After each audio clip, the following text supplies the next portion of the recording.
Déjà, je suis très heureuse d'être là parce que je ne suis pas du cru, comme on peut dire. Moi, je viens de Paris. Moi, je m'appelle Géraldine Magnier de Blaye. Je suis coach, praticien certifié et superviseur de coach. J'ai 41 ans, j'ai 3 enfants et j'habite à Saint-Cloud, dans la banlieue parisienne. Voilà. Donc, rien ne me prédestinait du tout à venir aujourd'hui à être là parmi vous. J'avais une carrière toute tracée dans l'entreprise depuis mes études et tout me prédestinait à continuer sur ma trajectoire professionnelle. Donc en finance d'abord, et puis après j'ai été consultante en management de projet et accompagnement du changement, jusqu'au moment où je me suis plus sentie très en phase avec le monde de l'entreprise, ni son système, ni sa façon de travailler, ni comment je voulais envisager le travail pour moi. Et j'ai décidé de quitter le monde de l'entreprise, de faire une formation de coach en 2009, au moment où justement mon entreprise a eu beaucoup de difficultés face à la crise. Et donc a commencé mon activité de coach, donc sous ma propre activité, sous Empowerment. Et je ne sais pas comment tout ça s'est fait, mais je sais qu'il y a eu des moments clés pour moi, et le moment clé qui m'a décidé à quitter le monde de l'entreprise, c'est une de mes amies qui a eu un cancer et qui m'a dit une chose. Elle m'a dit, moi ça faisait 2 ans que je voulais modifier les choses, changer, c'est la maladie qui me l'a imposé. Et donc ça a été un vrai déclic pour moi, et ce qui m'a permis de changer radicalement ma façon d'aborder le travail. Donc j'ai commencé mon activité de coaching et comme rien n'est au hasard, j'ai commencé à travailler avec des personnes qui avaient une parenthèse dans leur vie professionnelle où ils étaient hors du monde du travail et qui devaient retourner en activité après cette grosse parenthèse. Alors c'était plutôt pour des événements heureux, hein, c'était des mamans qui s'étaient arrêtées pour s'occuper de leurs enfants.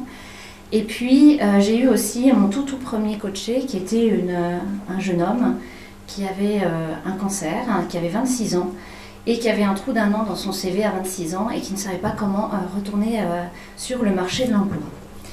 Donc tout ça m'a amené à me questionner un peu et à regarder cette problématique de la maladie et à me pencher un peu sur ces données-là.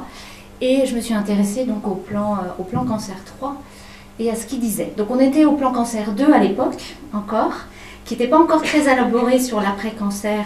Et donc entre-temps, on a eu l'année dernière le plan cancer 3 qui a été lancé. Et à regarder un peu les statistiques et les chiffres, je pense que vous les connaissez tous. Et m'apercevoir qu'effectivement, sur la problématique du retour au travail, il y avait vraiment quelque chose à faire. Spontanément, à côté de chez moi, il y avait le centre René Hunin qui a été racheté par l'Institut Curie. Et j'ai passé la porte de la maison des patientes pour y rencontrer la responsable. La responsable s'appelait Monique Sévélec et elle venait de faire une étude sur les répercussions sur l'activité professionnelle auprès de salariés d'Île-de-France. Et cette étude montrait que en fait, les personnes avaient énormément de difficultés dans leur retour au travail, que ça finissait parfois par des dépressions, des retours en maladie ou pas mal de problématiques, et qu'il y avait un vrai besoin d'accompagnement. Donc en fait, on s'est rencontrés à ce moment-là, elle avait ce constat-là, et moi je venais avec des accompagnements peut-être potentiels en coaching. Alors peut-être que vous n'êtes pas très familier avec ce qu'est le coaching, donc je vais vous expliquer, ou au moins vous donner une définition. Le coaching, c'est l'accompagnement d'une personne ou d'une équipe pour les aider à poser les problématiques implicites ou explicites que l'équipe ou que la personne peut avoir, et être juste là en accompagnement, en catalyseur pour qu'elle-même puisse élaborer sa propre bonne solution, une solution qui soit pérenne. Voilà. Donc on a construit ensemble en fait un dispositif et on est parti en fait d'un certain nombre de constats. Le premier constat, c'est que l'évidence, c'est qu'il y a traitement et derrière, en général, c'est retour, une suite logique, c'est le retour au travail. Simplement, c'est pas aussi logique que ça. C'est pas aussi logique que ça parce que, donc à Curie, au centre Hunin, ils traitent énormément de cancer du sein. Donc j'ai énormément rencontré de femmes qui avaient des traitements quand même assez lourds avec des arrêts assez longs. Donc un traitement de cancer du sein, c'est en général ce qu'on a vu tout à l'heure, chirurgie, chimio, radiothérapie, hormonothérapie pendant 5 ans.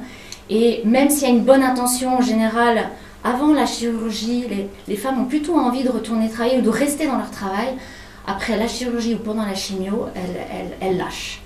Elles lâchent et elles se mettent en arrêt si elles n'ont pas été en arrêt dès le démarrage. Et donc elles se retrouvent avec parfois 6 mois, 8 mois d'arrêt maladie. Et donc la question du retour au travail se pose à ce moment-là.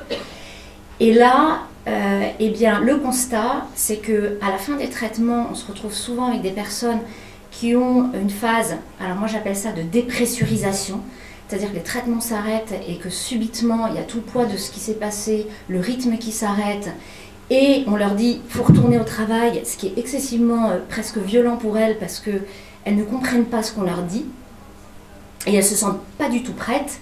Il y a beaucoup d'angoisse, elles ont perdu confiance en elles, ça revient systématiquement, et ces personnes-là disent mais je ne sais pas par quel bout le prendre en plus.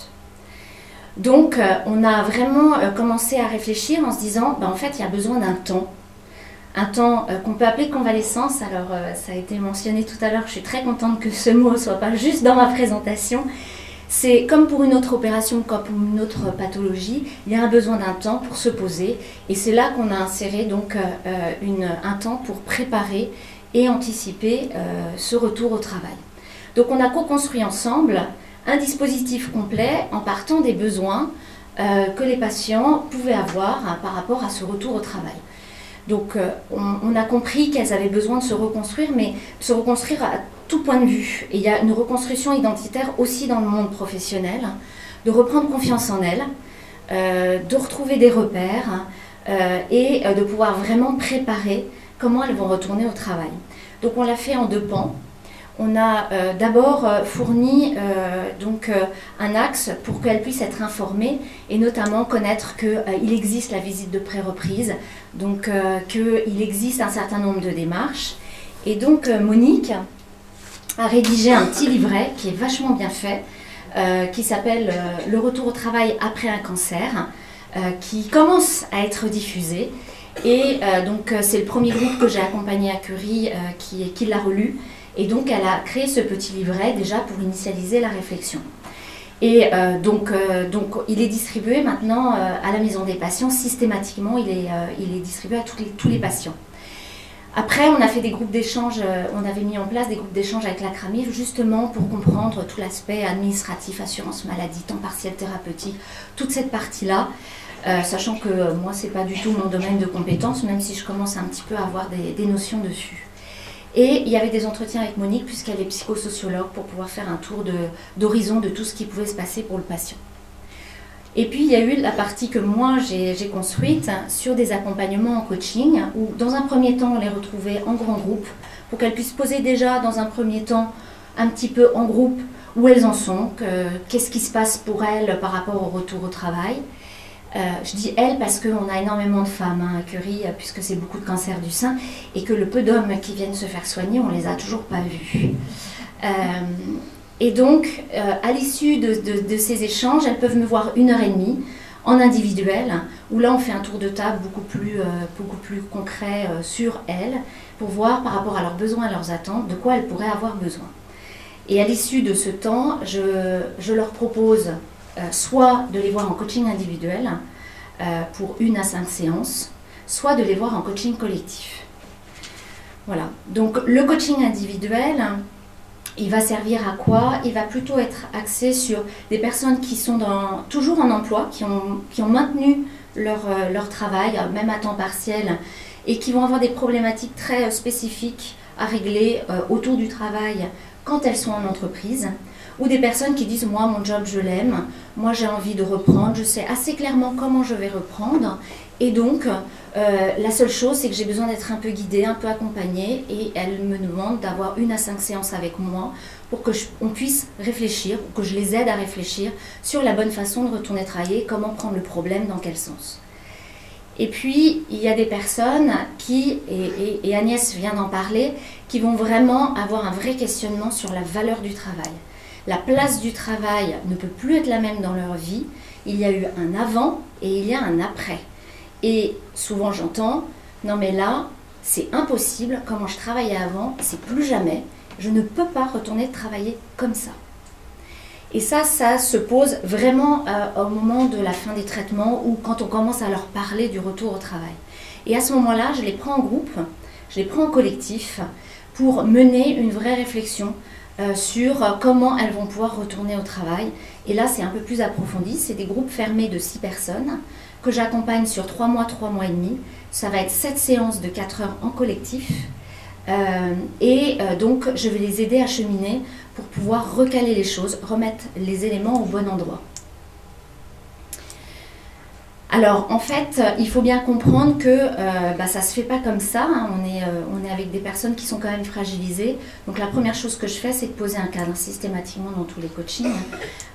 Donc, de poser un cadre qui est une charte, où dedans, il y a un certain nombre de, j'aime pas le mot règles, mais dont la confidentialité. Et puis, il va y avoir un processus qui va les aider à cheminer. Et ce processus, c'est de partir de leurs peurs, des freins et des besoins qu'elles peuvent avoir. Et ensemble, elles vont pouvoir individuellement faire leur chemin, mais en étant en groupe, c'est-à-dire en n'étant pas seules. Donc, je vais les amener petit à petit à se rapprocher d'un état où elles vont pouvoir dire « Je suis prête ». Je me sens à peu près capable physiquement, psychologiquement de retourner au travail et je me sens à peu près motivée par mon travail. Donc ça va être, au cours de cette séance, beaucoup de partage. Je les fais travailler sur trois éléments de processus, dont quelque chose qui est très axé sur du photolangage, pour les amener petit à petit à bouger la ligne et à faire ce cheminement. Alors, l'avantage, c'est que moi, je suis garante du groupe, je suis garante du processus, je ne suis qu'un catalyseur, je n'ai pas de solution clé en main, je ne sais absolument pas quelle va être la bonne façon de retourner au travail pour chacune. C'est elles qui vont élaborer au sein du groupe leur propre bonne façon de retourner au travail et à leur rythme. Le but, ce n'est pas de les remettre vite au travail, le but, c'est de les remettre bien au travail. Si c'est vite, tant mieux. Si c'est plus lentement, il faut respecter ce rythme-là. Donc, c'est vraiment un processus je dis souvent, la maladie les a fait tomber de cheval. Hein. Quand on doit remonter sur un cheval, on a excessivement peur. Mais il faut remonter à un moment donné. Donc, c'est les aider à remonter sur le cheval et de les préparer après, donc une fois qu'elles sont sur le cheval, à retourner dans l'entreprise. Donc l'objectif, c'est aussi de leur redonner confiance en elles. Alors, il n'y a pas de travail spécifique que je fasse sur la confiance en soi. Moi, je travaille beaucoup à les renvoyer vers les psychologues de l'hôpital et vers un travail psychologique ou psychothérapeutique. Mais en tout cas, les interactions sont hyper dynamiques. Il y a énormément de liens qui se créent au niveau des groupes. Le premier groupe que j'ai eu en 2012-2013, donc fin 2012, elles se voient toujours. Et elles sont toujours en lien et elles se soutiennent toujours. Donc ça, c'est vraiment un effet très positif parce que le groupe permet effectivement d'avoir un effet miroir très fort, que ce qui était implicite dans la tête de l'une soit explicité par l'autre et donc amène une réflexion qu'elle n'aurait peut-être pas eue toute seule et donc les emmène beaucoup plus loin que si elles avaient réfléchi toutes seules. Alors tout ça pour dire, ça a mûri, il y a eu différentes étapes qui se sont enchaînées. Et en fait, j'ai des amis qui sont coachs ou des amis autres qui m'ont dit « Mais Géraldine, c'est pas possible, tu fais ça qu'à l'Institut Curie, tu fais ça qu'à Paris, mais il y a plein de besoins partout. » Et puis ma réflexion me menait aussi à me dire on les prépare, je les mets devant la porte de l'entreprise et derrière il se joue plein de choses la première année. Et c'est peut-être pas suffisant, on les lâche un peu dans la nature et donc il y a peut-être quelque chose à faire. Donc en septembre dernier, avec ces 6 personnes qui m'encourageaient énormément, j'ai fondé une association qui s'appelle Le Vent Bleu, qui est dédiée à l'accompagnement du retour au travail, du maintien aussi dans le travail, quelle que soit la maladie et dans toute la France.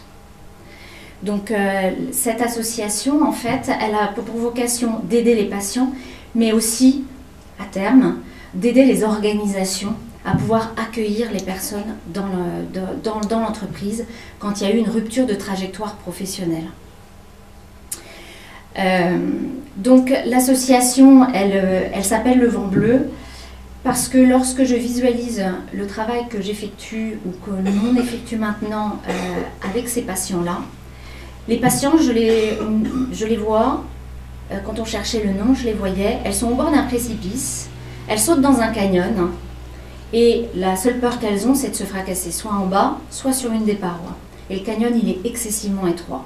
Et c'est un peu ce qu'elles sont en train de vivre, c'est un saut dans le vide. Souvent, elles le disent, le retour au travail, c'est le saut dans le vide. Et en fait, quand je visualisais ce qui se passait, c'est que les accompagnements les portaient, et les portaient jusqu'à un certain endroit où le canyon s'ouvrait, et s'ouvrait sur du sable, puis des filaments d'eau, puis l'océan bleu, et enfin l'horizon. Et l'objectif, effectivement, de ces accompagnements, c'est de rouvrir les horizons de ces personnes-là. Donc on a retravaillé, j'ai retravaillé aussi avec l'équipe du Vent Bleu, les accompagnements que l'on peut faire. C'est encore aller plus loin. C'est toujours proposer, ce que je fais toujours à l'Institut Curie encore aujourd'hui, hein, c'est de proposer toujours des ateliers d'échange, de les voir en individuel et de leur proposer un coaching collectif ou individuel pour préparer et anticiper leur retour au travail, mais d'aller encore plus loin dans le suivi et l'accompagnement. Là, c'est vraiment, il y a 3 cas de figure qui vont se présenter et Agnès les a un tout petit peu touchés du doigt tout à l'heure. J'ai des personnes qui vont retourner dans leur poste et la première année est cruciale. Le retour au travail, ce ne sera pas juste la première heure ou la première journée. Ça va se jouer sur 6 mois, 1 an. Et donc là, c'est de pouvoir leur proposer un accompagnement, une supervision, où on va essayer de les suivre sur 6 mois, 1 an, cette séance en collectif toujours, pour qu'elles puissent toujours interagir et partager leur expérience, et qu'on puisse vérifier que le tableau de bord, il reste bien ouvert, et que si on voit un voyant orange, on puisse le traiter tout de suite. Donc c'est les faire remonter sur le cheval, hein, mais c'est aussi faire en sorte que quand le cheval il retourne au trot, puis dans la forêt, il reste sur le chemin et il ne part pas dans le décor. J'ai des personnes aussi qui ont perdu leur emploi à l'occasion de la maladie ou avant et qui vont se retrouver au chômage et à rechercher un emploi. Là aussi, Pôle emploi va pouvoir les aider à trouver un job, mais ne prendra pas en compte toute la dimension qu'il y a autour. C'est aussi de les accompagner sur 1 an pour être sûr qu'elles vont être toujours dans cette dynamique de recherche d'emploi et qu'elles ne vont pas prendre sous la pression un emploi qui ne sera absolument pas adapté à leurs capacités. Donc c'est aussi vérifier que le tableau de bord reste bien ouvert. Et puis j'ai des personnes qui disent soit moi j'ai perdu mon job, de toute façon c'était le moment, je ne veux plus, je veux plus de ça, donc c'est le moment de me reconvertir. Ou des personnes qui disent moi j'ai ce job là mais les achats c'est plus jamais de ma vie. Et donc ils ne veulent plus retourner dans leur poste. Et donc là, il faut vraiment les aider, les accompagner pour retravailler sur un nouveau projet professionnel. Donc c'est ce qu'on va aussi proposer en groupe, de retravailler sur un nouveau projet d'activité professionnelle. Toujours en groupe ou en collectif ou en individuel. Donc par rapport à ce qu'on a vu tout à l'heure, c'est d'aller un tout petit peu plus loin, c'est de les amener à pérenniser, c'est-à-dire qu'on travaille vraiment sur une réadaptation, un réancrage, une réappropriation du milieu professionnel et de les réimplanter dans un milieu et que la réimplantation soit écologique, entre guillemets. Écologique, c'est-à-dire que ce soit pérenne et que ce soit viable. Et donc que le tableau de bord reste bien ouvert tout le long de la reprise. Alors, comment ça peut se faire ça? C'est là où ça devient un petit peu compliqué, c'est qu'effectivement, elles le vivent. Moi, j'entends souvent, il y a un avant et un après, c'est une rupture de trajectoire et c'est un grand saut dans le vide. La perception aujourd'hui que tous les patients ont, c'est que c'est leur problème à eux. Alors c'est vrai, moi je les encourage à être acteurs, à travailler sur leurs besoins, sur leurs aspirations, sur leur propre bonne façon de retourner au travail et d'élaborer leur propre bonne solution de retour au travail, c'est-à-dire d'élaborer, je vais retourner au travail, en temps partiel thérapeutique, ce sera un 40% ou un 60%, je vais prendre telle et telle tâche et pas les autres pour que ça rentre dans le 40% et je vais aller travailler tel jour, tel jour, tel jour, de telle heure à telle heure. Voilà le but des ateliers en collectif. Mais ça ne peut pas se faire tout seul. Donc, il faut, nous on encourage les patients à être vraiment acteurs de leur propre retour au travail. Il n'y a qu'eux qui connaissent leurs besoins et leurs capacités.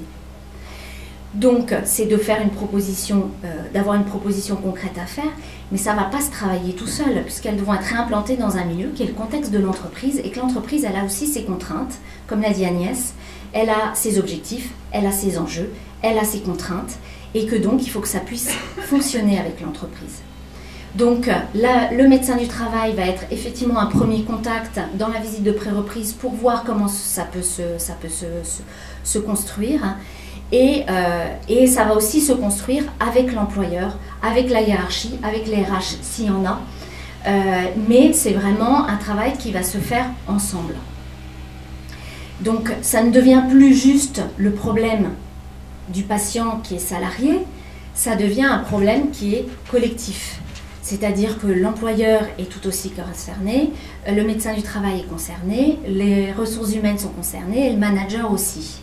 Et quand on lit ce qui est marqué dans le plan cancer, on voit bien que les acteurs sont tous impliqués effectivement dans cette démarche-là et ont un rôle à jouer dans cette démarche-là.